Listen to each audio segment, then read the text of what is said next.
ससुराल की Saturday night. रात का समय है। विश्वनाथ जी का पूरा परिवार सोफे पर बैठा हुआ है। टीवी पर कोई शो चल रहा है और सभी लोग टीवी देख रहे हैं। तभी अचानक पिंकी खुश होते हुए कहती है, अरे कल तो सैटरडे है भाई साहब, मजा आ जाएगा। पूरा हफ्ता ऑफिस की फाइलों में कैसे निकल गया पता ही नहीं चला। अब जाकर चैन की सांस मिलेगी। हाँ पिंकी, एक सैटरडे ही तो है। इसके आने का हमें इतनी शिद्दत से इंतजार रहता है और इस बार तो और भी मजा आने वाला है क्योंकि इस बार हमारे पास प्लान बहुत तगड़ा है। क्यों भाई, इस बार ऐसा क्या खास है? वही पुरानी फिल्में और गपशप ही तो होगी। कुछ नया करने का इरादा है क्या? अरे नहीं भैया, इस बार वो नई वाली जो सस्पेंस मूवी आई है ना OTT पर, उसका नाम ही हम अपनी लिस्ट में ऐड कर लेंगे। वो मूवी तो हमें देखनी ही देखनी है। और भूल गए क्या, अगले महीने बुआ के बेटे की शादी भी तो है। हाँ, तैयारी तो बहुत करनी है। शादी में हम सबको स्पेशल परफॉर्मेंस देनी है। आखिर बड़े भाई की शादी है, कोई कमी नहीं रहनी चाहिए। बिल्कुल भैया, कल सैटरडे नाइट को हम डांस की रिहर्सल शुरू भी कर देंगे। मैंने कोरियोग्राफी सोच ली है, बहुत मजा आएगा। माँ, आप और पिताजी भी हमारे साथ डांस स्टेप सीख लेना, वरना शादी में बस पीछे खड़ी रह जाओगी। अरे नहीं बेटा, मेरी और तेरे पिताजी की कोई नाचने की उम्र नहीं है। तुम लोग डांस करना, हम देख कर ही खुश हो जाएंगे। तभी किचन से सपना और आरती बाहर आती हैं और दोनों के हाथों में ट्रे है जिसमें दूध के गिलास रखे हुए हैं। आरती अपने ससुर को दूध देते हुए कहती है, लीजिए पापा जी, दूध पी लीजिए, गरम गरम है, थोड़ा धीरे पीजिएगा। अरे जीती रहो बहू। वैसे तुम लोगों ने भी कुछ सोचा है, करना क्या है कल? पापा जी, हमें तो बस इस बात की खुशी है कि कल सुबह सबको थोड़ा जल्दी नाश्ता नहीं देना पड़ेगा। बाकी तो आप लोग जैसा कहेंगे वैसा ही होगा। हमारे लिए तो सबकी खुशी ही अपनी खुशी है। भाभी, आप तो बस सोने की बातें करती हैं। कल रात की पार्टी की तैयारी सोचिए। कल रात कोई जल्दी नहीं सोएगा। सब लोग दूध पीते हैं और अपने कमरों की ओर सोने चले जाते हैं। तब सपना आरती से कहती है, देख रही है आरती, ये लोग कल के लिए कितना खुश हो रहे हैं, लेकिन इन्हें कौन बताए कि कल का दिन हमारे जीवन में खुशियां नहीं बल्कि दुख लेकर आता है। हाँ दीदी, हम दोनों बहनों के लिए सैटरडे नाइट एक अभिशाप है। ऐसा कहकर दोनों बहुएं किचन में जाती हैं और अपने अपने काम में लग जाती हैं। काम करते हुए उन्हें काफी रात हो जाती है। वो थक हार कर अपने कमरे में जाकर सो जाती हैं। अगले दिन शनिवार की सुबह होती है। घर के सभी पुरुष और पिंकी वर्किंग है। वो सब नहा धोकर अपने ऑफिस जाने की तैयारी में लग जाते हैं। सपना और आरती रसोई में जल्दी जल्दी काम कर रही हैं। तभी शांति रसोई में आती है और कहती है, सपना, आकाश का लंच पैक हो गया क्या? उसे देर हो रही है, आज उसकी मीटिंग है। हाँ मम्मी जी, बस रोटी रख रही हूँ, सब्जी तो सुबह ही बना ली थी। आरती, जरा विकास जी की फाइल देखो, वो शायद मेज पर रह गई है। देख रही हूँ दीदी, यहाँ तो चाय के कप भी उठाने हैं, सबको नाश्ता भी देना है और अभिषेक अभी तक नहाकर बाहर नहीं आया, उसका लंच भी तैयार करना है। दोनों बहुएं जल्दी जल्दी सभी को नाश्ता और लंच देती हैं। जैसे ही सब लोग काम पर चले जाते हैं, घर में शांति छा जाती है। लेकिन सपना और आरती के लिए काम अभी खत्म नहीं हुआ है। दोपहर के समय सपना हॉल में पोछा लगा रही होती है और आरती आंगन में कपड़े धो रही है। तभी पड़ोसन मिसेज वर्मा वहां आती हैं और सपना से कहती हैं, अरे सपना बेटा, अभी तक काम ही कर रही हो, आरती कहाँ है? नमस्ते आंटी। हाँ, बस ये आखिरी कमरा रह गया है। आरती बाहर कपड़े धो रही है, आज कपड़े थोड़े ज्यादा थे। आइए बैठिए। अरे सपना, पहले ये काम छोड़ दो और चलो कुछ चाय नाश्ता बना दो। मेहमान के सामने काम करती रहोगी क्या? जी मम्मी जी, मैं अभी लाती हूँ। सपना अपना काम बीच में ही छोड़ देती है और रसोई में जाकर चाय और पकौड़े बनाती है। इधर आरती छत पर कपड़े सुखाने के लिए जाती है। तभी पड़ोसन निहारिका उससे कहती है, अरे आरती, तुम्हें पता है हमारे यहाँ शहर के मॉल में सेल लगी है, बहुत सुंदर सुंदर साड़ियाँ हैं। वहाँ शाम को हम लोग जा रहे हैं, तुम चलोगी हमारे साथ? ठीक है निहारिका, मैं अपनी सास से पूछ कर बताऊंगी।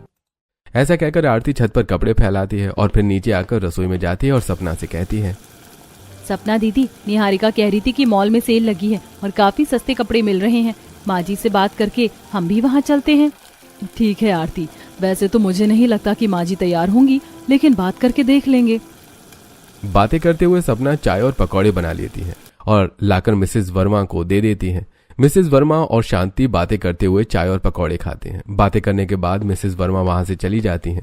सपना अपनी सास से कहती है, माँ जी, आरती बता रही थी कि हमारे शहर में मॉल में सेल लगी है और वहाँ सस्ते कपड़े मिल रहे हैं, तो क्यों ना हम लोग आज शाम को शॉपिंग के लिए मॉल चले जाएं? अरे तुम लोगों को तो पता है कि आज सैटरडे नाइट है और आज के दिन इतनी फुर्सत कहाँ है कि हम सेल देखने के लिए मॉल में जाएं। और कल संडे है तो सब देर से उठेंगे और सबके पास अपने अपने प्लान रहते हैं और इसके बाद तो सेल खत्म हो जाएगी, इसीलिए तुम लोग रहने दो, फिर कभी देखेंगे। अपनी सास की बात सुनकर दोनों बहू उदास हो जाती हैं और दोनों सपना के कमरे में जाकर आपस में बातें करती हैं। देखा आरती, मुझे पता था कि माँ जी तैयार नहीं होंगी। हाँ दीदी, आपने सही कहा था। शायद दूसरी औरतों की तरह हमारी किस्मत में ये सारे सुख हैं ही नहीं। ऐसी शाम हो जाती है और घर के मर्द और पिंकी वापस आते हैं। फिर अभिषेक कहता है, भाभी आज डिनर में क्या बना रही हो? बड़ी भूख लगी है। कुछ नहीं, आप लोग जो बताओगे वही बनाएंगे। आखिर सैटरडे नाइट जो है आज, आप लोगों की पसंद का ही खाना बनेगा। हाँ बिल्कुल भाभी, पर डिनर तो बाद में बना लेना। पहले आप कुछ स्टार्टर बना लो ना। मूवी देखते हुए कुछ चटपटा और करारा खाने का मन है। हाँ पिंकी सही कह रही है। चलो भाई, आज कौन से गाने पर रिहर्सल करनी है तुम लोगों को, वो तय कर लो। पर उससे पहले पेट पूजा जरूरी है। बहू किचन में जाओ और कुछ बना कर ले आओ। हाँ, बहुओं के हाथ का नाश्ता तो वाकई लाजवाब होता है। आज तो मेरा भी कुछ अलग खाने का मन है। अरे बहू, मेरा तो आज टिक्की चाट खाने का मन है। तुम्हारे हाथ की टिक्की एकदम कुरकुरी और इमली की चटनी वाली होती है, वैसी बनाना। और गोलगप्पे भी बना लो भाभी। मुझे बाहर के गोलगप्पे बिल्कुल भी पसंद नहीं है, वो पानी साफ नहीं होता। घर पे आप दोनों कितना अच्छा बना लेती हो। और मेरे लिए व्हाइट सॉस पास्ता प्लीज भाभी, मना मत करना, बहुत दिनों से नहीं खाया। भाई मेरे लिए हक्का नूडल्स और थोड़े पोटैटो बाइट्स। ये सब सुनकर सपना और आरती एक दूसरे की ओर देखती हैं और फिर से वो चुपचाप रसोई में चली जाती हैं। बाहर हॉल में संगीत बजने लगता है और डांस की रिहर्सल शुरू हो जाती है। इधर किचन में एक तरफ आलू उबल रहे थे, दूसरी तरफ पास्ता उबल रहा है। तभी आरती कहती है, दीदी इतनी सारी चीजें कैसे बनेंगी? अभी तो आटा भी नहीं गुथा है, मेरा तो सिर घूमने लगा है। क्या करें आरती, सैटरडे नाइट है, इनकी खुशी के लिए करना ही पड़ेगा। तुम टिक्की तैयार करो, मैं पास्ता और नूडल्स देख लेती हूँ। ऐसे काफी समय बीत जाता है। दोनों बहुएं अलग अलग तरह की डिश बनाकर डाइनिंग टेबल पर लगा देती हैं। सभी लोग खाना खाने आ जाते हैं और तभी पिंकी तुरंत अपना फोन निकालती है और सारे खाने की स्नैप बनाने लगती है और कहती है, वाह भाभी क्या बात है, ये स्नैप मैं इंस्टाग्राम पर डालूंगी तो तहलका मच जाएगा। हफ्ते भर बस इसी चीज का तो इंतजार रहता है। सच में बिल्कुल अमीरी वाली फीलिंग आ रही है। रेस्टोरेंट फेल है इसके आगे। चलो अब खाना शुरू करते हैं। उसके बाद सभी लोग खाना खाते हैं और खाना खाने के बाद हॉल में डीजे लगाते हैं और डांस करना शुरू करते हैं। उधर हॉल में गाना बजता है, छोटे छोटे भाइयों के बड़े भैया। सब लोग मजे से नाचने और गाने लगते हैं। सपना और आरती किचन के दरवाजे पर खड़ी होकर उन्हें देख रही है। तभी आरती कहती है, देख रही हो दीदी, सब एंजॉय कर रहे हैं, लेकिन हमारे लिए अभी बर्तनों का ढेर इंतजार कर रहा है। हाँ सपना, चलो चलकर बर्तन धोते हैं, वरना माँ जी देखेंगी तो गुस्सा करेंगी। ऐसा कहकर सपना और आरती दोनों रसोई में जाकर बर्तन धोने लगती हैं। इधर विश्वनाथ खुश होते हुए कहता है, अरे बहुत बढ़िया, डांस तो जम गया। चलो अब मूवी शुरू करते हैं। आकाश वो वाली फिल्म लगाओ जो अभिषेक कह रहा था, और हाँ लाइटें कम कर दो। अरे मूवी और पॉपकॉर्न ना हो तो मजा ही नहीं आएगा। ऐसा कहकर पिंकी हॉल से ही अपनी भाभी को आवाज लगाकर कहती है, भाभी थोड़ी पॉपकॉर्न फ्राई करके ला दो ना, नमक थोड़ा कम रखना। इन लोगों की तो फरमाइश ही खत्म नहीं होती। अभी अभी तो सारे बर्तन धोकर रखे हैं मैंने, और फिर से पॉपकॉर्न के लिए कढ़ाई चढ़ानी पड़ेगी। किचन भी गंदा होगा। हाँ दीदी, पता नहीं इन लोगों को कैसे समझ में नहीं आता कि इनका सैटरडे और संडे आता है और हमारा तो कोई छुट्टी का दिन ही नहीं होता, बल्कि छुट्टी के दिन हमारे लिए काम और बढ़ जाता है। ऐसा कहकर आरती कढ़ाई चढ़ाती है और पॉपकॉर्न बनाती है और फिर पॉपकॉर्न को एक बड़ी कटोरे में निकालकर हॉल में ले जाती है और सभी को देते हुए कहती है, ये लीजिए पिंकी, बाबूजी, आप लोग सब लोग पॉपकॉर्न खा लीजिए। ये हुई ना बात भाभी, अब आएगा मजा पॉपकॉर्न खाते हुए फिल्म देखने का। बहू जरा मेरे लिए कप कॉफी तो बना देना, मुझे पॉपकॉर्न के साथ कॉफी पसंद है। जी माँ जी। ऐसा कहकर आरती रसोई में जाती है और कॉफी बनाते हुए सपना से कहती है, देख रही हो दीदी, इन लोगों की फरमाइशें ही खत्म नहीं हो रही हैं और मुझे तो बहुत नींद आ रही है। हाँ सपना तू सही कह रही है, मैं भी बहुत थक गई हूँ। काश हमारे जीवन में भी कभी वो दिन आए कि हमें भी सैटरडे नाइट को एंजॉय करने को मिले। बातें करते हुए आरती कॉफी बना लेती है और अपनी सास को ले जाकर देती है। दोनों बहू किचन के दरवाजे पर खड़ी होकर देखती हैं कि मूवी चलती रहती है। सब पॉपकॉर्न खाते हुए ठहाके लगाते हैं। किसी को इस बात की खबर नहीं कि बहुएं कितना सारा काम कर रही हैं और कितनी थक गई हैं। रात के 1:30 बज चुके हैं। मूवी खत्म होती है। तब विकास कहता है, भाई अब तो असली वाली भूख लग गई है। मूवी देखते देखते सब हजम हो गया, अब प्रॉपर डिनर करने का मन कर रहा है। पेट में चूहे कूद रहे हैं। हाँ भाभी, गरम गरम रोटियां उतार दो ना, सब्जी तो बनी ही होगी, बस रोटियां मिल जाए तो मजा आ जाए। ठीक है, आप लोग डाइनिंग टेबल पर बैठिए, हम रोटियां बना कर लाते हैं। ऐसा कहकर दोनों बहुएं फिर से किचन में जाती हैं। चूल्हा जलाकर रोटियां सेकती हैं और सभी लोगों के लिए फिर से खाना लगाती हैं। पूरा परिवार खाना खाकर अपने कमरों में चला जाता है। तब सपना कहती है, चलो आरती, अब फिर से सफाई कर लेते हैं। दीदी मुझे बहुत नींद आ रही है, पैर पत्थर जैसे भारी हो गए हैं। टाइम तो देखो, रात के 2 बज गए हैं और कल सुबह फिर वही 5 बजे उठना है। सही कह रही हो आरती, थोड़ा थोड़ा किचन समेट देते हैं, जूठे बर्तन पानी में डाल देते हैं, बाकी सुबह देख लेंगे, वरना सुबह उठते ही ये सब देखकर और ज्यादा सिर दर्द होगा। चलो साथ मिलकर करते हैं। दोनों मिलकर किचन साफ करती हैं। सब कुछ निपटाते निपटाते उन्हें 2:30 बज जाते हैं और वो सोने चली जाती हैं।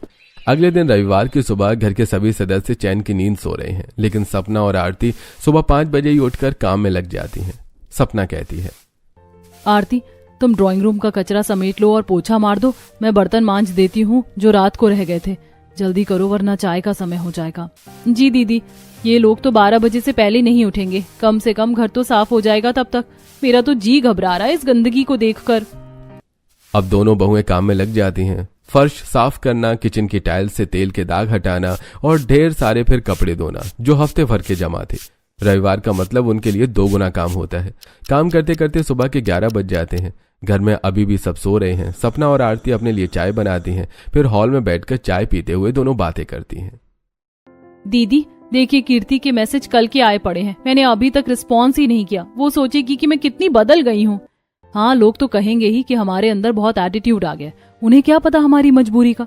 हम तो बस इस रसोई, सफाई और झाड़ू पोछे के बीच में ही खत्म हो रहे। हमारी दुनिया यहीं सिमट गई है। सच में दीदी, हम तो शादी करके फंस गए। दूसरों को लगता होगा कि हम कितने सुखी और बड़े परिवार में हैं, पर ये सैटरडे नाइट तो हमारे लिए किसी काल कोठरी की सजा से कम नहीं है। चुप हो जाओ आरती, कोई सुन लेगा तो खैर नहीं। फिर हमारी अपनी किस्मत को कोसने से कुछ नहीं होगा। चलो चाय खत्म करो और घर ठीक करते हैं। चाय पीकर दोनों फिर से काम में जुट जाती हैं। घर को व्यवस्थित करते करते उन्हें 11:30 बज जाते हैं। जैसे ही वो अपने कमरे में जाकर थोड़ा आराम करने की सोचती हैं, तभी विश्वनाथ उन्हें हॉल में आवाज देते हुए कहता है, अरे बहुएं कहाँ गई? अभी तक सो रही हैं क्या? अरे कोई चाय पानी का पूछेगा या हम खुद ही बना लें? आज तो संडे है, थोड़ा चैन मिलना चाहिए। सपना, आरती, कहाँ हो तुम दोनों? अपने सास ससुर की आवाज सुनकर सपना और आरती जल्दी से हॉल में आती हैं और कहती हैं, जी मम्मी जी, बस अभी चाय बनाकर लाते हैं हम दोनों। ऐसा कहकर दोनों बहुएं रसोई में जाती हैं और चाय बनाकर चाय और बिस्किट लेकर हॉल में आती हैं और अपने सास ससुर को देती हैं। तब तक अभिषेक, पिंकी और विकास भी उठकर वहां आ जाते हैं। तभी विकास कहता है, भाभी आज तो वेज पुलाव बना दो मेरे लिए, बहुत मन कर रहा है चटपटा और खड़ा मसाले वाला पुलाव खाने का। नहीं भाभी, मुझे वेज पुलाव बिल्कुल नहीं खाना। आप मेरे लिए छोले भटूरे बनाना। आप कितने अच्छे भटूरे बनाते हो, बिल्कुल बाजार जैसे फूले हुए। हाँ भाभी, पिंकी सही कह रही है। संडे है तो कुछ हैवी और स्पेशल नाश्ता होना चाहिए। पुलाव तो हम रात को भी खा सकते हैं। सभी की फरमाइशें सुनकर दोनों बहुएं रसोई में जाती हैं और फिर से काम में लग जाती हैं। वो सभी की फरमाइश का अलग अलग खाना बनाती हैं और डाइनिंग टेबल पर लगाती हैं। सभी लोग खाना खाते हैं, फिर वो दोनों साफ सफाई करती हैं। शाम होते होते वो पूरी तरह टूट जाती हैं। तब आरती कहती है, दीदी मैं भगवान से प्रार्थना करती हूँ कि कभी सैटरडे आए ही ना। इस सैटरडे की वजह से ही घर के सारे कलेश होते हैं। मैं भी यही सोचती हूँ आरती, पर क्या कर सकते हैं, ये हमारा नसीब है। हमें बस सहना है और मुस्कुराना है। ऐसे कुछ दिन बीत जाते हैं। एक दिन सपना आरती से कहती है, आरती तुम्हें याद है ना कि हमारी शादी की एनिवर्सरी एक साथ होती है? हाँ दीदी, कल हम दोनों की मैरिज एनिवर्सरी है। मुझे अच्छी तरह याद है। हो सकता है कि कल हमें इतना सारा काम ना करना पड़े और रात का खाना भी हमारे हस्बैंड बाहर खिलाएं। यही सोचकर पिंकी और आरती खुश हो जाती हैं। अगले दिन सुबह दोनों डाइनिंग टेबल पर नाश्ता लगाती हैं। सभी लोग डाइनिंग टेबल पर नाश्ता करने के लिए बैठ जाते हैं। तब पिंकी कहती है, भैया भाभी हैप्पी एनिवर्सरी। वैसे भैया आप दोनों क्या गिफ्ट दे रहे हो आज भाभियों को? मैं सोच रहा हूँ कि बाहर सेलिब्रेट कर लेते हैं, किसी अच्छे से होटल में चलते हैं। हाँ भैया, अभी एक नया रेस्टोरेंट ओपन हुआ है, फैमिली रेस्टोरेंट। सुना है वहाँ बहुत अच्छा खाना मिलता है। ऐसा करते हैं कि वहीं चलते हैं। हाँ भैया बिल्कुल ठीक रहेगा। मैं भी अपनी 2-3 सहेलियों को वहाँ बुला लूंगी। सचमुच बड़ा मजा आएगा। अरे क्या बाहर सेलिब्रेट करना, बाहर का खाना तो इतना नुकसान देता है, तेल भी पुराना होता है।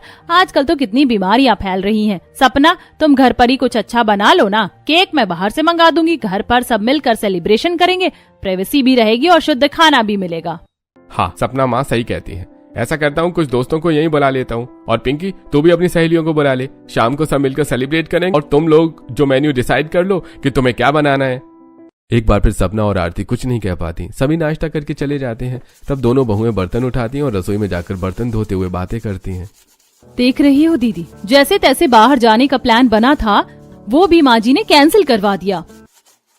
हाँ आरती, जब हमारे पतियों को ही हमारी परवाह नहीं है तो किसी और से क्या शिकायत करना। भला अफसोस तो इस बात का है कि अपनी एनिवर्सरी वाले दिन भी हमें सारा दिन काम ही करना पड़ेगा। शायद हमारे नसीब में इस चूल्हे चौके से एक दिन की भी आजादी नहीं है। और इस तरह आरती और सपना अपनी एनिवर्सरी के दिन भी सारा दिन के लिए किचन में लग जाती हैं। वो लोग मेहमानों के लिए दाल, चावल, सब्जी, रोटी के साथ हलवा और स्टार्टर में मंगोड़े और शरबत बनाती हैं। खाना बनाते हुए आरती कहती है, देख रही हो दीदी, अपनी सालगिरह वाले दिन भी हमें सारा काम ही करना पड़ा। हाँ आरती, इससे तो अच्छा होता कि हमारे साथ वाले दिन कोई भी सेलिब्रेशन ना होता, कम से कम हमें आराम ही मिल जाता, पर शायद वो भी हमारे नसीब में नहीं। वो सारा दिन पकवान बनाती हैं। रात को सभी मेहमान आते हैं, फिर केक कटता है और वो दोनों सबको खाना खिलाती हैं। उन्हें काम करते करते काफी रात हो जाती है। दोनों थक हार कर सो जाती हैं। अगले दिन फिर शनिवार आ जाता है और वही सैटरडे नाइट का ड्रामा शुरू हो जाता है। ऐसे समय बीत रहा था। एक दिन सपना सब्जी लेने के लिए मार्केट जाती है। वहां उसे उसकी पुरानी सहेली कीर्ति मिलती है और कहती है, अरे सपना, तुम तो शादी के बाद जैसे महलों की रानी हो गई हो, बिल्कुल दिखती ही नहीं हो, फोन भी नहीं उठाती। स्कूल टाइम में हम कितने अच्छे दोस्त थे, पर तुम्हें तो अब कोई ख्याल ही नहीं है दोस्तों का। यार कुछ नहीं, बस घर के कामों में बिजी रहती हूँ। तुम्हें तो पता ही है, जॉइंट फैमिली है और सब वर्किंग है। बस बस रहने दे, ये तो घर के बेसिक काम है, सभी करते। तू तो ऐसे बोल रही है जैसे पहाड़ तोड़ रही हो। इतना भी क्या काम है? चल यार गुस्सा छोड़, मैं तुझे आइसक्रीम खिलाती हूँ, तेरा दिमाग ठंडा हो जाएगा। दोनों आइसक्रीम पार्लर जाती हैं और बैठकर आइसक्रीम खाती हैं। सपना कीर्ति को अपनी सैटरडे नाइट वाली परेशानी बताती है, लेकिन कीर्ति उसे मजाक में उड़ा देती है। उधर दूसरी तरफ आरती बालकनी में कपड़े सुखा रही थी। तभी पड़ोसन मिसेज वर्मा अपनी बालकनी से कहती हैं, सपना, मैंने तुम दोनों को ग्रुप में मैसेज डाला था, मेरे घर की पार्टी थी, तुम लोग आई नहीं। गुस्सा हो क्या मुझसे? सब पूछ रहे थे तुम्हारे बारे में। अरे नहीं आंटी, कैसी बातें कर रही हैं, हम भला आपसे क्यों गुस्सा होंगे। वो तो बस उस दिन सैटरडे था ना, तो आपको पता ही है वीकेंड पर हम कितना बिजी रहते हैं। घर का पूरा काम हमारे सिर पर होता है, इस वजह से नहीं आ पाए। अच्छा, तो वीकेंड पर काम ज्यादा होता है। चलो अगली बार पार्टी रखूंगी तो सैटरडे को नहीं रखूंगी, पर तुम भी थोड़ा टाइम निकाला करो। बातें करने के बाद आरती रसोई में जाती है, जहां सपना सब्जियां काट रही थी। आरती सारी बातें बताते हुए सपना से कहती है, दीदी सब लोग हमारा मजाक उड़ाते हैं। हाँ आरती, आज मुझे कीर्ति मिली थी, वो कह रही थी कि अभी तो हम सिंगल हैं, बच्चे नहीं हैं, जब बच्चे हो जाएंगे तब हमारा क्या होगा, तब तो शायद हम रसोई से बाहर ही नहीं निकल पाएंगे। हाँ दीदी, सोचने वाली बात तो है, तब तो शायद हम सांस भी नहीं ले पाएंगे। लगता है ये जिंदगी ऐसे ही खत्म हो जाएगी। बातें करते हुए वो दोनों खाना बनाने लगती हैं। अगले दिन शांति दोपहर में मंदिर में जा रही थी। रास्ते में उन्हें मिसेज वर्मा मिलती हैं। मिसेज वर्मा शांति से कहती हैं, शांति, कल रात आपके घर से बड़ी आवाजें आ रही थी, क्या बात है, सोए नहीं थे क्या आप लोग? और ये मंदिर जाने का कौन सा समय है? दोपहर का 1 बज रहा है। अरे वो कल सैटरडे नाइट थी ना, तो बच्चे मौज मस्ती करते हैं, आपको तो पता ही है, पूरा हफ्ता काम में बिजी रहते हैं, समय नहीं मिल पाता, थोड़ा एंजॉय कर लेते हैं। अब क्या है, हफ्ते में 6 दिन तो समय पर सोते ही हैं, एक दिन तो एंजॉय करना चाहिए, इसीलिए आज सब देर से उठे। हमारे घर का तो यही रूटीन है। अच्छा है, आपके तो मजे हैं, पूरी फैमिली साथ है। ऐसे ही समय बीत रहा था और बुआ के बेटे की शादी का दिन भी आ जाता है। फ्राइडे के दिन पूरा परिवार सज धज कर शादी में जाता है। सभी शादी में एंजॉय करते हैं। तभी बुआ जी वहां आती हैं और कहती हैं, अरे तुम लोग दूर से क्या देख रहे हो? तुम लोगों ने तो शादी के लिए डांस की तैयारी की थी ना, चलो अब स्टेज पर जाकर डांस करो। हाँ बुआ जी, क्यों नहीं भैया, चलिए हम स्टेज पर जाकर डांस करते हैं। ऐसा कहकर पिंकी अपने दोनों भाइयों को लेकर स्टेज पर जाकर डांस करने लगती है। तब बुआ जी दोनों बहुओं से कहती हैं, अरे आरती, सपना, तुम दोनों यहाँ क्यों खड़ी हो? जाओ तुम दोनों भी स्टेज पर डांस करो। नहीं नहीं बुआ जी, हमें डांस करने का कोई शौक नहीं है, बस हम तो देखकर ही खुश हो जाते हैं। कैसी लड़कियां हो तुम लोग, आजकल की जवान लड़कियां होकर भी डांस करने का शौक नहीं। अच्छा चलो कोई बात नहीं, मैं मेहमानों को देख लेती हूँ, तुम लोग डांस देखो। ऐसा कहकर बुआ जी वहां से चली जाती हैं। तब सपना कहती है, अब बुआ जी को कौन समझाए कि डांस करने का शौक हमें भी है, लेकिन रिहर्सल का टाइम हमें थोड़ी ना मिला था। ऐसी शादी खत्म हो जाती है और रात को सभी घर आते हैं और हॉल में बैठकर बातें करते हैं। तभी विश्वनाथ कहता है, भाई मैंने तो शादी में कुछ भी नहीं खाया, मुझे तो बाहर का खाना सूट ही नहीं करता, भारीपन सा लग रहा है। घर पर तुम लोग जो बना देती हो वही अच्छा लगता है और पच भी जाता है। बहू मेरे लिए जरा सा सादा सा खाना बना दो, खिचड़ी या दाल चावल। पापा जी, अभी रात के 12 बज रहे हैं, हम बहुत थक गए हैं, शादी में इतनी भागदौड़ जो हुई। हाँ पापा जी, पैर भी नहीं उठ रहे, हील्स पहनकर हालत खराब हो गई है। अरे तो थोड़ा सा ही तो बनाना है, बना दो ना, बेचारे भूखे सोएंगे क्या, पेट में गैस बन जाएगी। तुम तो जवान हो, थोड़ा हाथ चला लो। अब बहुएं बेमन से रसोई में जाती हैं और सबके लिए सादा खाना बनाती हैं और सभी को खाना परोसती हैं और काम निपटाते निपटाते उन्हें सोने में 3 बज जाते हैं। अगले दिन शनिवार होता है। दोनों बहुएं रसोई में खाना बना रही थी कि तभी पिंकी दोनों को आवाज देकर हॉल में बुलाती है और कहती है, भाभी मेरे लिए वो सैंडविच बना दो ना, आज मूवी देखेंगे और शादी की फोटो वीडियो भी देखनी है, चिल्ली गार्लिक वाली चटनी भी बनाना। भाभी मुझे फ्रूट जूस पीना है, आज मैं भारी खाना नहीं खाऊंगा, पर थोड़ी देर बाद भूख लग गई तो कुछ स्नैक्स बना देना, मिक्स वेज पकौड़े चलेंगे। ऐसे ही सभी अपनी अपनी फरमाइशें बताने लगते हैं। तब आरती के सब्र का बांध टूट जाता है। वो अपनी सास से कहती है, मम्मी जी मैं तो सच में परेशान हो गई हूँ इस सैटरडे नाइट से, क्या हमारी कोई जिंदगी नहीं है? हाँ मम्मी जी, देखिए आरती को बुखार भी है और मुझसे भी अब इतना काम नहीं होता, क्या हम ये सब नॉर्मल नहीं कर सकते? अगर एंजॉय ही करना है तो हम संडे को बाहर घूमने जा सकते हैं ना, वहाँ सब साथ बैठेंगे। अरे तुम तो मेरे बच्चों की खुशी से जलती हो, बेचारे 6 दिन बाहर काम करते, एक रात ही तो एंजॉय करते, तुम दोनों को इसमें भी काम करने में जोर पड़ रहा है। अपनी सास की बात सुनकर सपना और आरती रोते हुए किचन में जाकर काम करने लगती हैं। अगले दिन संडे था। सपना और आरती सुबह से उठकर काम कर रही थी। तभी आरती सपना को छूकर देखती है और कहती है, दीदी आपको तो बुखार है, ऐसा कीजिए अपने कमरे में जाकर दवाई खा लीजिए और थोड़ी देर लेट जाइए, तब तक मैं देख लेती हूँ। आरती के कहने पर सपना अपने कमरे में जाती है और पैरासीटामोल खाकर लेटती है। तभी सपना की माँ का फोन आता है। सपना अपनी माँ को सब कुछ बता देती है। ये सुनकर माया उससे कहती है, सपना तुम दोनों बहनें हो, एक काम करो, अगले सैटरडे तुम दोनों सुबह ही यहाँ आ जाओ और मंडे को वापस जाना। ये जो तुम्हारे दम पर एंजॉय कर रहे हैं ना, इन्हें तब पता चलेगा जब खुद सारा काम करना पड़ेगा, तब अकल ठिकाने आएगी। ऐसे ही अगला शनिवार भी आ जाता है। सपना और आरती ने हमेशा की तरह नाश्ता बनाया और सबके लंच पैक कर दिए। उधर शांति हॉल में बैठी चाय पी रही है। तभी सपना का भाई शांति को कॉल करके कहता है, आंटी आप सपना दीदी और आरती दीदी को घर भेज दीजिए, मम्मी की तबीयत बहुत खराब है, वो अचानक गिर गई और अपनी दोनों बेटियों को बुला रही हैं। बातें करने के बाद शांति आरती और सपना को सारी बातें बताती है। ये सुनकर सपना कहती है, क्या मम्मी को क्या हुआ? आरती सुना तूने, मम्मी की तबीयत खराब है, हे भगवान हमें अभी जाना होगा। अरे क्या हुआ तुम्हारी माँ को? अभी तो कल फोन पर बात हुई थी। हाँ आरती, कपड़े पैक कर जल्दी, आकाश हमें छोड़ देंगे। तुम लोग टेंशन मत लो, मैं ऑफिस जाते हुए तुम्हें तुम्हारे मायके ड्रॉप कर दूंगा, वैसे भी ऑफिस का रास्ता उधर से ही है, तुम लोग तैयार हो जाओ। सपना और आरती फटाफट तैयार होती हैं और आकाश के साथ अपने मायके निकल जाती हैं। शाम को जब घर के सभी सदस्य ऑफिस से वापस आते हैं तो घर में सन्नाटा पसरा हुआ था।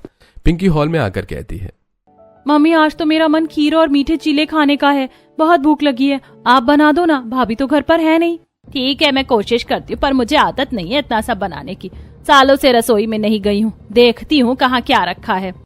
शांति किचन में जाती है। उसे समझ में नहीं आता कि शुरू कहाँ से करे। आधे घंटे में ही उसने पूरे किचन फैला दी। फर्श पर दूध गिरा है, आटा बिखरा हुआ है, चीनी का डिब्बा नहीं मिल रहा है। तभी पिंकी किचन में आती है और ये सब देखकर कहती है, अरे मम्मी क्या कर रखा है आपने, पूरा किचन का कचरा कर दिया है और चीले तो जल रहे हैं, ये क्या कोयला बना दिया, मुझसे तो ये खाया नहीं जाएगा। मम्मी मेरे लिए बनाना शेक बना दो, बहुत प्यास लगी है, ऑफिस में बहुत काम था, जल्दी करो ना। और मेरे लिए कोल्ड कॉफी, और हाँ ज्यादा मीठी मत रखना। शांति मुझे जरा नींबू पानी पिला दे, पता नहीं क्यों पेट में अजीब सा हो रहा है, बहुत भारीपन है। अरे मैं अकेली क्या क्या करूँ, तुम लोग खुद क्यों नहीं कर लेते? पिंकी तू मेरी मदद कर, मुझे कुछ समझ नहीं आ रहा। अब माँ बेटी दोनों किचन में लग जाती हैं, लेकिन उनसे कुछ भी संभल नहीं पा रहा था। पूरे घर में अफरा तफरी मची है। अभिषेक और विकास भी किचन में आते हैं क्योंकि उन्हें बहुत देर हो रही है। अभिषेक कहता है, यार क्रिकेट मैच शुरू होने वाला है और मुझे लाइव देखना था, टॉस हो चुका है, तुम लोग अभी तक नींबू पानी बना रहे हो, लाओ मैं खुद शेक बनाता हूँ। अभिषेक मिक्सी चलाता है लेकिन जल्दी में ढक्कन ठीक से नहीं बंद करता और पूरा शेक दीवारों और कपड़ों पर फैल जाता है। किचन का नजारा किसी युद्ध के मैदान जैसा हो गया है। सब एक दूसरे पर चिल्ला रहे हैं, कोई रोटी जला रहा है, कोई सब्जी में नमक डालना भूल गया। तभी विकास कहता है, ओ भाई जब तुम लोगों से कुछ नहीं बन रहा है तो रहने दो। मम्मी पिंकी एक काम करो, मैगी बना लो, आज मैगी खाकर ही सो जाएंगे और कोई चारा नहीं है, भूख से जान निकल रही है। अब शांति सबके लिए मैगी बनाती है। सब लोग बेमन से मैगी खाते हैं। मैच देखने का उत्साह खत्म हो चुका है क्योंकि वो रसोई की गंदगी और काम की थकान से चूर है। वो जैसे तैसे सो जाते हैं। रविवार की सुबह शांति की आंख खुलती है। उन्हें आदत है कि बहुएं उन्हें चाय देकर जगाती हैं, पर आज कोई नहीं आया। वो उठकर बाहर आती हैं और घर का हाल देखकर अपना सिर पकड़ लेती हैं। हॉल में झूठे बर्तन पड़े हैं। यह देखकर शांति कहती है, सपना आरती चाय लाओ। तभी उसे याद आता है कि बहुएं तो मायके गई हैं। वो अपने आप से कहती हैं, चलो बाहर चलकर देखती हूँ। यही सोचकर शांति हॉल में आती है तो सारा हॉल बिखरा हुआ देखकर अपने आप से कहती है, हे राम, ये घर है या कबाड़ खाना। धीरे धीरे पिंकी और बाकी सभी लोग भी उठ जाते हैं। सबकी हालत खराब है। पिंकी कहती है, मम्मी, मेरी तो बिना चाय के आंख नहीं खुलती है, सिर फटा जा रहा है, चाय नहीं बनी क्या अभी तक? और ये घर इतना गंदा क्यों है? कौन बनाएगा चाय? यहाँ कोई नौकर थोड़ी ही लगे। तेरी भाभियां तो मायके गई हुई है, जा खुद बना ले। मुझे तो किचन में जाने से भी डर लग रहा है। शांति, रात को भी तुम लोगों ने मैगी खिलाकर सुला दिया। मेरे पेट में इतनी दिक्कत हो रही है, गैस बन गई है और अभी तक कुछ नहीं बना, और घर का क्या हाल बना दिया है। हाँ पापा, सच में मुझे रात को इतनी भूख लग रही थी, लेकिन फिर याद आया कि भाभी घर पर है ही नहीं, तो चुपचाप सो गया। बिना उनके तो घर ही नहीं लग रहा है। सच में मानना पड़ेगा, हम तो एक वीकेंड एंजॉय करते हैं, लेकिन दोनों बहुओं का काम कितना बढ़ जाता है। हमने कभी उन्हें समझने की कोशिश ही नहीं की। हम बस अपनी फरमाइशें लेकर बैठ जाते थे। हाँ, मेरी ही गलती है। उन्होंने मुझसे कई बार कहा कि हम वीकेंड पर बाहर जा सकते हैं, पर मैंने हर बार उन्हें डांट दिया। मुझे लगा कि वो काम से जी चुरा रही हैं, पर अकेले ये सब करने में कितनी दिक्कत होती है आज समझ आया। मम्मी, क्या पता भाभियों ने हमें सबक सिखाने के लिए ही ये सब किया हो। अरे जो भी हो, पर देर आई दुरुस्त आई। हमें हमारी गलती समझ आ गई। अब तुम लोग फटाफट ये घर समेटो। मैं अभी जाता हूँ और बहुओं को लेकर आता हूँ। उनकी मम्मी की तबीयत भी पूछ लूंगा। पूरा परिवार मिलकर घर की साफ सफाई में लग जाता है। पिंकी यूट्यूब से देखकर अपनी भाभियों की पसंद का कुछ बनाने की कोशिश करती है। विश्वनाथ सपना के मायके पहुंचते हैं। वहां देखते हैं कि सपना की माँ बिल्कुल ठीक है और आराम से बैठी है। वो सब समझ जाते हैं पर कुछ नहीं कहते। वो अपनी गलती पर शर्मिंदा है और कहते हैं, बहुओं चलो घर, सब लोग तुम्हारा इंतजार कर रहे हैं। घर सूना पड़ा है तुम्हारे बिना। अब दोनों बहनें अपने ससुराल वापस आ जाती हैं तो शांति उन्हें गले लगा लेती है और कहती है, बहुओं, हमें माफ कर दो। हमें समझ आ गया है कि सैटरडे नाइट हम तुम पर कितना बोझ डाल रहे थे। जब सबकी छुट्टी होती है तो तुम्हें भी तो आराम चाहिए। आज से इस घर में संडे को सबकी छुट्टी होगी। मेरी बहुएं संडे को खाना नहीं बनाएंगी। हम सब बाहर खाना खाएंगे और सैटरडे नाइट को अगर हम एंजॉय करेंगे तो सब मिलकर हाथ बटाएंगे। कोई भी अकेला काम नहीं करेगा। मम्मी जी, हमें बहुत खुशी है कि आपको हमारी बात समझ आ गई। हमें माफ कर दीजिए। हमने ही बहाना बनाया था ताकि आप हमारी अहमियत समझ सके। हम सच में थक चुके थे। सभी उनकी बातों से सहमत थे। अगले शनिवार पिंकी कहती है, आज हम मूवी देखेंगे और पॉपकॉर्न मैं खुद बनाऊंगी। भाभी आप बस बैठिए, आज आप गेस्ट हैं। और डिनर हम आज पहले ही कर लेंगे ताकि बाद में किसी को दिक्कत न हो, और बर्तन हम सब मिलकर साफ करेंगे। कोई बहाना नहीं चलेगा। अब उनकी सैटरडे नाइट का मतलब बदल गया है। बहुएं भी सबके साथ बैठकर मूवी देख रही हैं। उनके चेहरे पर सुकून है। अगले दिन संडे को पूरा परिवार तैयार होकर बाहर शॉपिंग और डिनर के लिए जाता है। वो सब बहुत खुश हैं। दीदी देखिए, आज हम भी संडे एंजॉय कर रहे हैं। कोई झाड़ू पोछा नहीं, कोई रसोई की गुलामी नहीं। हाँ आरती, सच में। शाम को मिसेस वर्मा घर आती हैं तो दोनों बहू को आराम से बैठा देखकर कहती हैं, शांति जी, क्या बात है, आपके घर का रूटीन तो पूरा बदल गया है। बहुएं रानी बनी बैठी हैं। हाँ मिसेस वर्मा, अब हमारी बहुएं भी वीकेंड एंजॉय करती हैं। आखिर घर उन्हीं से तो है। अगर वो खुश हैं तभी घर खुश है। ऐसे ही अगला संडे भी आ जाता है। उस दिन पूरा परिवार सज धज कर तैयार होता है। तब आरती कहती है, दीदी देखिए, आज संडे कितना हसीन लग रहा है। ना कोई किचन की गर्मी, ना झाड़ू पोछे की चिंता। आज हम भी अपनी जिंदगी जिएंगे। हाँ आरती, सच में जब परिवार साथ दे तो हर दिन त्योहार जैसा होता है। इस बार पूरी फैमिली शिमला पहाड़ों की वादियों में घूमने जाती है। सब साथ में सेल्फी ले रहे हैं, रील बना रहे हैं। तभी आरती कहती है, सपना दीदी, यहाँ पर फोटो बहुत अच्छी आएगी, जरा आइए और मेरी एक रील तो बना दीजिए। हाँ आरती, मुझे भी रील बनानी है। आखिर मैं भी तो अपनी सभी सहेलियों की तरह इंस्टा पर पोस्ट डालूंगी। आज तक तो कभी डाला नहीं। मेरी सहेलियां तो मुझे ताने मारती थी, लेकिन अब नहीं मारेंगी। तभी आकाश और विकास वहां आ जाते हैं और अपनी अपनी पत्नियों के साथ रील बनाते हैं। ऐसे ही 3 दिन तक लोग शिमला ट्री एंजॉय करते हैं और घर फिर वापस आ जाते हैं। सभी हॉल में बैठे शिमला की बातें कर रहे थे। तभी पिंकी कहती है, मुझे बहुत भूख लग रही है। पिंकी की बात सुनकर सपना और आरती एक दूसरे की तरफ देखती हैं। तभी शांति कहती है, अरे तुम दोनों डरो मत, तुम्हें इतनी रात को खाना नहीं बनाना पड़ेगा। मैं और तुम्हारे ससुर जी ने आते समय इडली सांभर पैक करवा लिए थे, डब्बे में रखा है, उसे ही निकाल कर सबको सर्व कर दो। ये सुनकर सपना और आरती बहुत खुश हो जाती हैं। वो सबको इडली निकाल कर सभी को सर्व करती हैं और सभी लोग इडली खाते हैं। जहां पहले बहुएं सीधे किचन में घुस जाती थीं, आज वो भी सबके साथ बैठकर बातें कर रही हैं और इस तरह